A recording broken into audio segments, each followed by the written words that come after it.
in my cases right now, I haven't had to deal with it, but there is the torrent, what's the program, Tor? Oh, yeah, the Tor, T-O-R. Yeah, in computer crime cases where the government, there's one famous case right now, I forget if it's the Tor one, but the federal government created a website that was in and of itself distributing child pornography. Yep. And giving it to people.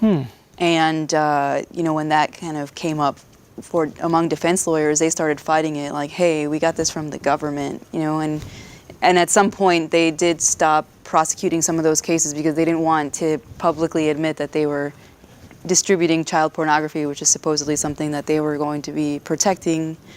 You know, and it's an example of sometimes investigations are more trying to catch people, but not stopping the thing that you're intending to stop, like drugs or child pornography, you know. And I mean, remember when we talked about the case with the San Bernardino terrorists where they were trying to unlock the iPhone, and they were and they had all those cases where they were trying to compel Apple to unlock the iPhone? The reality is, they know how to unlock the iPhone.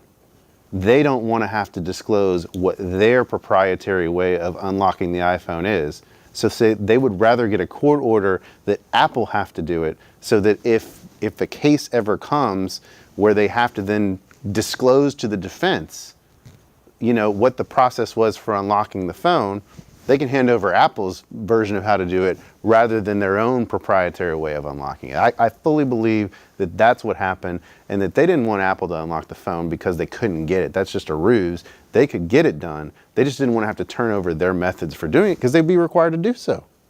For using things like the child pornography as a lure or not revealing proprietary information, can the government do that on the Fed side? I know we have, on the state side, they can lie and cheat and do anything they want.